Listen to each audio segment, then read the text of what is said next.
Olá pessoal, sou Anderson Ribeiro, assessor de ecoturismo aqui do Parque Ecológico Mico-Leão Dourado. Vou falar um pouquinho de algumas curiosidades do mico. Primeiramente, dizer para vocês que trabalhar com Mico-Leão Dourado, trabalhar com proteção da Mata Atlântica é muito especial. E em pensar que a gente está ajudando não só o Mico-Leão Dourado, esse animal tão bonito e tão importante para a nossa fauna, mas também estamos ajudando outros animais aqui da Mata Atlântica com o nosso trabalho de conservação. E aí eu vou contar para vocês agora algumas curiosidades do mico-leão. Uma delas é que ele é um animal endêmico da nossa região, né? Isso significa que só existe nessa região, no mundo inteiro, com exceção dos zoológicos. E vou trazer algumas curiosidades deles. Portanto, digamos que uma família de micos, por exemplo, eles vivem em mais ou menos 40 hectares de área. Uma outra curiosidade é que eles têm uma média, uma expectativa de 14 anos de vida. Os micos, quando têm seus filhotes, sempre nascem gêmeos. 99% das vezes nascem gêmeos. A partir daí, existem vários comportamentos, né? Cada indivíduo tem um papel na família. Então, cada um tem um papel ali e eles têm que cumprir esse papel. Se eles não cumprirem, eles podem ser até expulsos da família. Então, isso é uma outra curiosidade bacana. Essa questão dos micos ter um papel na família, isso é muito importante. Então, às vezes tem um sentinela, tem um que busca alimento e às vezes não cumpre o papel dele. Tem uma história muito legal que tinha uma família, né, de macho e fêmea. A fêmea, infelizmente, foi predada, né? Então, ela faleceu, foi predada por uma cobra, uma serpente. E aí ficou o macho com seus filhotes. Com o tempo apareceu um mico fêmea e esse macho aceitou esse mico fêmea. E aí acasalou e teve mais um filhote. Então já tinha um filhote do primeiro casamento e agora tem um filhote do novo casamento. Até aí tudo bem. Só que quando os filhos nascem, a mãe, tem duas mamas, começa a carregar os filhotes. Se o pai quiser pegar, muito novinho, uma semana, a mãe não permite. Ela diz, sai, não está preparado para você, eles estão molinhos, né? Quando chega a um mês, mais ou menos, a mãe já sente seguro e ela encosta no macho alfa e aí os filhotes já passam para o pai e o pai começa a carregar. Só que os filhos do primeiro casamento têm um papel que eles têm que carregar também. E aí chega um momento, com 2 meses, 1 mês e meio, o pai já encosta nos filhos do primeiro casamento e fala, ó, hora de vocês carregarem. Normalmente eles carregam, mas nesse exemplo, como era de uma outra mãe, eles decidiram não carregar. E aí eles não cumpriram o papel da família e foram expulsos. E essa expulsão ela pode ser de duas formas. Uma é uma espécie de agressão mesmo, do tipo, sai pra lá, você não está obedecendo o que a gente faz. E tem uma outra expulsão que é a da socialização. Porque o mico, quando ele acorda, ele sai do oco, ele vai se alimentar, passa a manhã toda se alimentando. Quando dá mais ou menos 11 horas, meio-dia, é a hora da socialização. É aquela hora que eles se juntam num galho, ficam se catando, rolam um carinho. E esse mico que não cumpre o papel, ele é isolado. A família retira ele da socialização e ele fica sozinho. Ele passa a perceber que não faz mais parte da família e ele mesmo sai. Essa é uma outra maneira. Nesse exemplo que eu trouxe, esses micos do primeiro casamento não quis carregar os filhotes simplesmente porque era de outra mãe. Então eles se sentiram assim, não é da minha mãe, é de outra mãe, só é do meu pai, então eu não carrego. E aí tem uma outra regra no bando, que o macho expulsa sempre os filhos homens e a fêmea sempre expulsa os filhos fêmeas. Então, no caso desses filhotes, o macho expulsou os 2 machos que não quiseram carregar e eles foram expulsos da família. Os mico-leões eles têm até 18 tipos de sons, 18 tipos de vocalização. Então eles têm um som para cada coisa. Então tem um som de segurança, tem um som para procurar abrigo, né? Onde eles vão dormir eles fazem um tipo de som. Quando eles enxergam alguma serpente que é um predador ou um gavião, eles também emitem um tipo de som. Então eles têm até 18 tipos de vocalização. Por exemplo, hoje com o pessoal, quando a gente chegou, eles fizeram uma vocalização de segurança, algo do tipo, os humanos chegaram. Então tem várias vocalizações. A fêmea, por exemplo, quando ela está no período gestacional, ela faz também um som mais suave, que aí ela consegue atrair um monte de alimentos assim da família toda, né? Então existem vários sons chegando mais ou menos a 18.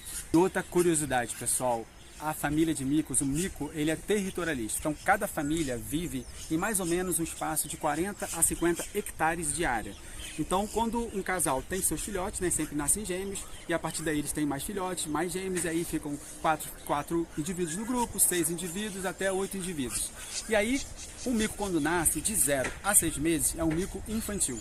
De 6 meses a 1 ano, é um mico juvenil. De 1 ano a 1 ano e meio é um mico subadulto e a partir de 1 ano e meio para 2 e para cima é um mico adulto. Esse mico adulto ele já pode ter a sua família, então ele pode decidir qual momento ele vai sair do grupo e construir sua própria família. E esse indivíduo é aquele que precisa chegar no outro lado da floresta. E às vezes, nossa área tão fragmentada, a gente não consegue fazer com que esse mico chegue.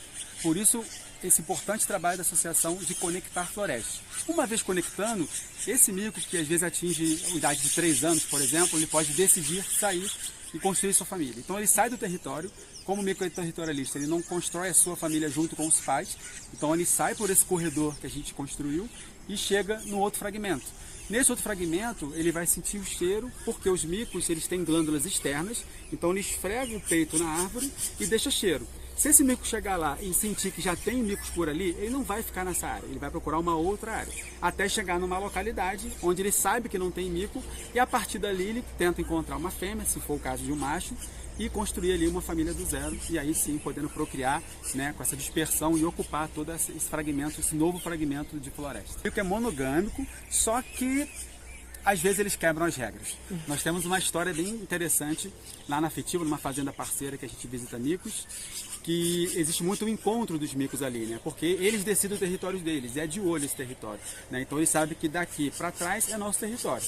Se a outra família chegar próximo a esse território, o macho alfa ou a fêmea alfa desse grupo aqui vai vocalizar dizendo, olha, a outra família está vindo aqui querer comer as nossas frutas. Então eles fazem um bloqueio e não permitem que essa outra família se aproxime.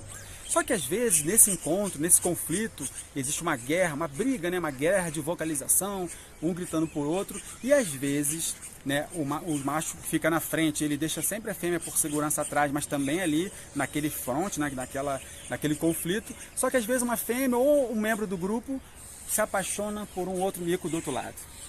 E às vezes a própria fêmea dele acha um douradão bonito do outro lado, e aconteceu de esse mico sair de fininho, dar a volta pela floresta, encontrar esse mico escondido lá durante o conflito.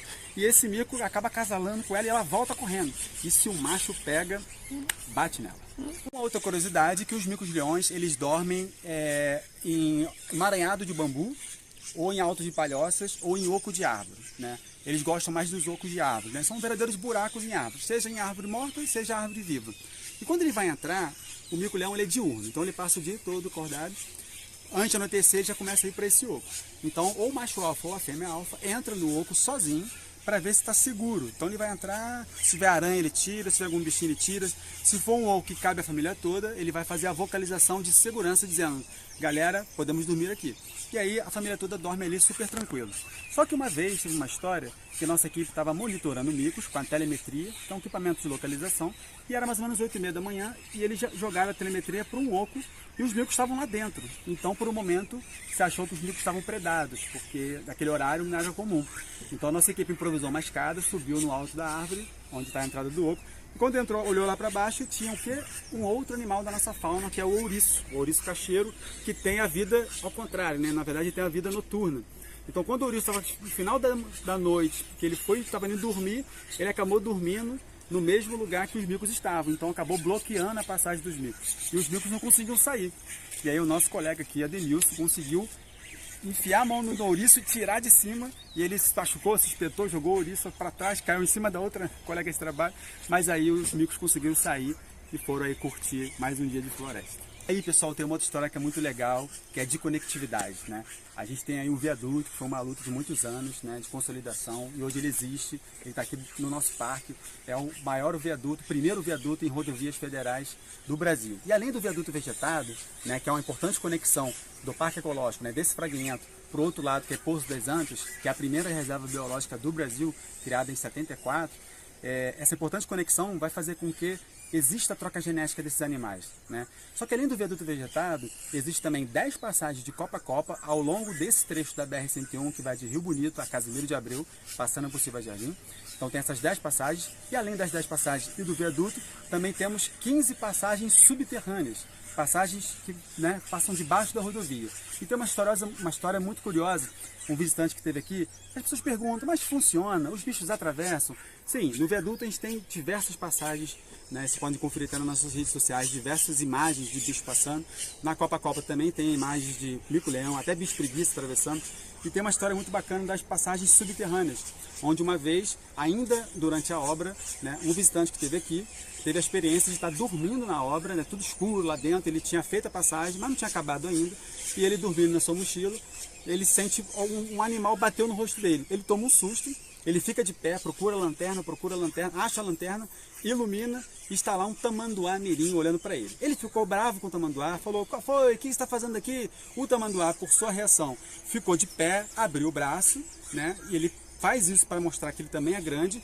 E ele também abriu o braço e falou para o tamanduá: qual foi? O que você está fazendo aqui? E eu perguntei: mas poxa, que experiência bacana você ser acordado por um tamanduá mirim. Aí ele reclamou comigo: não, mas não é isso, é porque eu não tinha colocado nem a placa de inaugurado e o bicho já estava passando.